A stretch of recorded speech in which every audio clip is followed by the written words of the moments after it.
So why are we so frustrated with Larry Stern? Why is this guy doing what he does? We'd like to know. Here we go. Who are we talking about? We're talking about this guy right here. Right? He has an oath of office. It says, solemnly swear, uphold the law. Well, here's the law, Larry. Let's read it to you. He shall call a special meeting whenever so requested in writing by any 3 members of the board. Right? Pretty straightforward. Not many people can misinterpret that, Larry. Larry, what? You know, you're the president. 3 board members. Shouldn't be able to misinterpret it. Let me show you. I'm going to zoom this in a little better.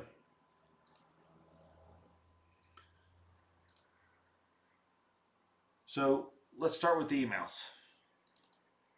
We get an email.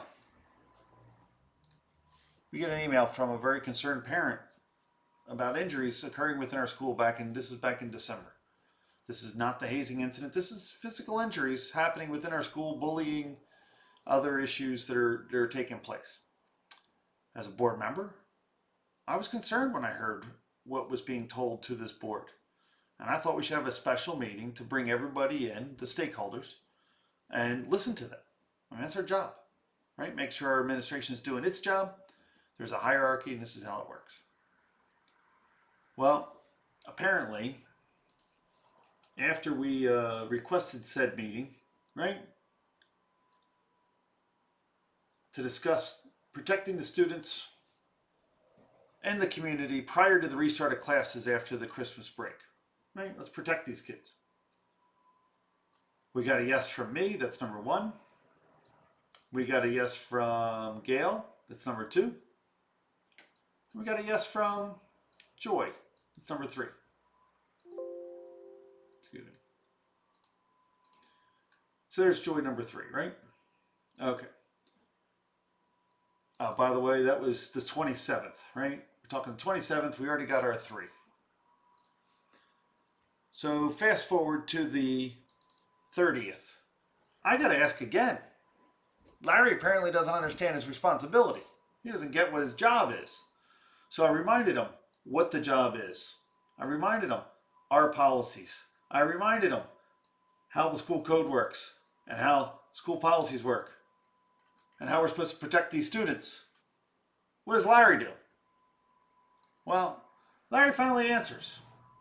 He says,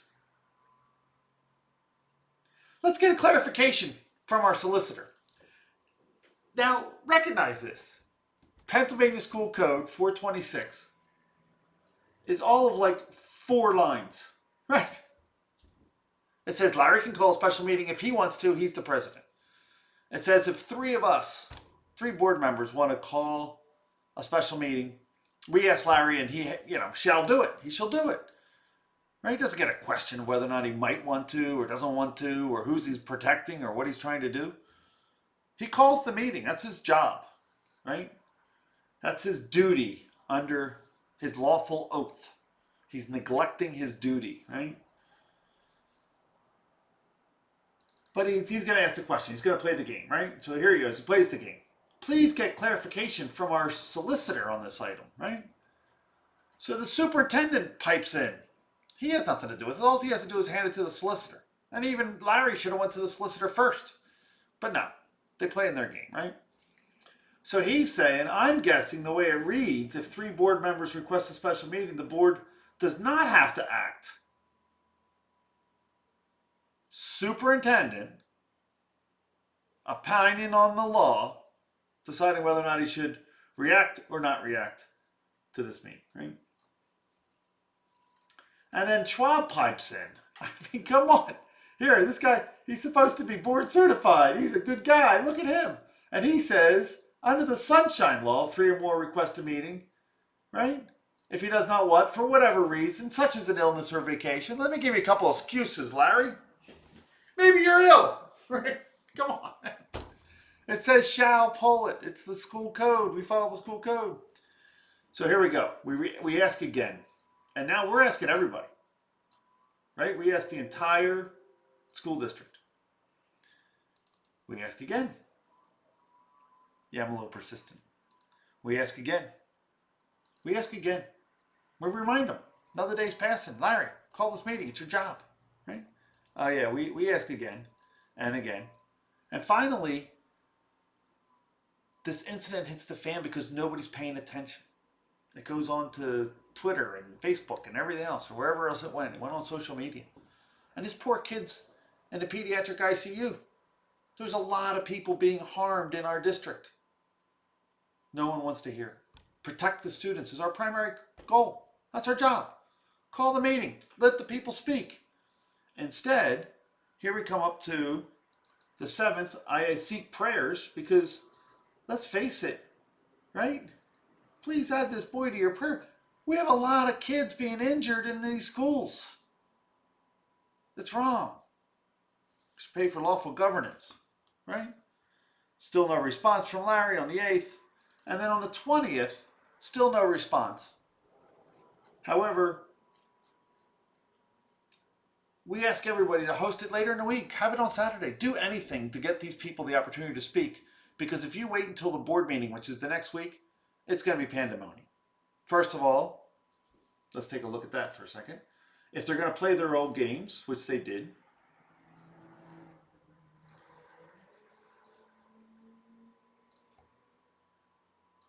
you go into the file cabinet, there's the board minutes, pull it up.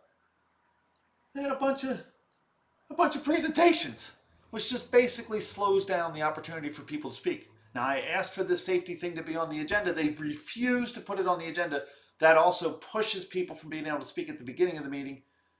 It only lets them speak at the end under new business. Why is he silencing people? Why is Larry Stern? His wife works for the district. He grew up in the community. Why is he silencing our community? Why is he not following the law? Right? So here you go. All the way at the end, you finally had these people speaking and get a chance to speak. This is 3 hours into the meeting practically. Here's the live stream of it. I'll just play 1 minute or so. I think what do I do? What do I do to get this addressed? Correct. That's what I'm saying. There's got to be a path. What do I do here to get this addressed at a higher level than what? But even when you record it, they're not telling you. I mean, like when we called the principal, she didn't even tell us, well, there's a process to do it. She didn't even tell us. I mean, come on, seriously, there's a disconnect. There is a total disconnect between the school and the parents. Right? There's a total disconnect. There's a total disconnect between Larry and the law, apparently. Shall provide, let these people speak. We could have had a room of people, plenty of time, listen to them, not get in a heated room for 3 hours. Just let them talk. They're stakeholders. Let them provide their input. They have ideas to solve these problems. We can listen to them and implement them. Here's Larry after he calls his own special meeting. So on this one, Larry does know how to call a special meeting. He's done it on every financial thing in a rush. We're going to go through that one next. That's another school code questionable area, right? Can he call a special meeting in a rush to do a budget without letting people know, right? The numbers being reported and how we have been spending money over the previous years, and that this budget number, as in the 2018-2019 budget, are actuals versus the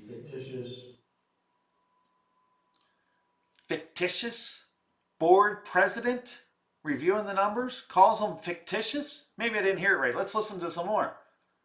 $40 million budgets that were presented in the past, and even to the point of presenting the fictitious $40 million budget. He says it again. 2019. Your board president's providing fictitious information. The board's responsible for the budget, right? So listen, Section 318 discusses how you remove somebody for neglecting his duty, right? Refuse or neglect to perform or impose a duty. To me, this sounds like It's one of his duties, right? The president shall preside over all meetings. He shall call a special meeting when requested in writing. Protect the students, right? Larry, protect the students. That's your job. Why you're not doing it? No idea. Focus. Read the law. Protect the students. Save the community. It's not that hard, buddy. Look, you're surrounded by slime. I get it. You take bad advice and don't read the law. I get it. I can see it. It's my guess, my opinion. That's what I'm seeing. I just don't like it. I think you're immoral. I think you're immoral when you look at the law, read the law, and then choose to circumvent it knowing that there's no penalty. I mean, that was disgusting. When Schwab's answer, right, says there is no penalty under the code for not calling a special meeting. Scum. Okay? Total scum. When you say there's a law, but there's no penalty under the law for not doing it. So therefore, I guess you don't have to do it. Maybe. Right? Is that the advice? Nod, nod, wink, wink, hint, hint. Right? Nudge, nudge, wink, wink. What do you got going on here, buddy? What are you doing? The law is very clear. I mean, how pissed off can you get? But he shall call a meeting whenever so requested in writing by 3 members of the school directors. Here you go, Larry. 3 directors. Right? 1, 2, 3. Pitiful. You disgust me.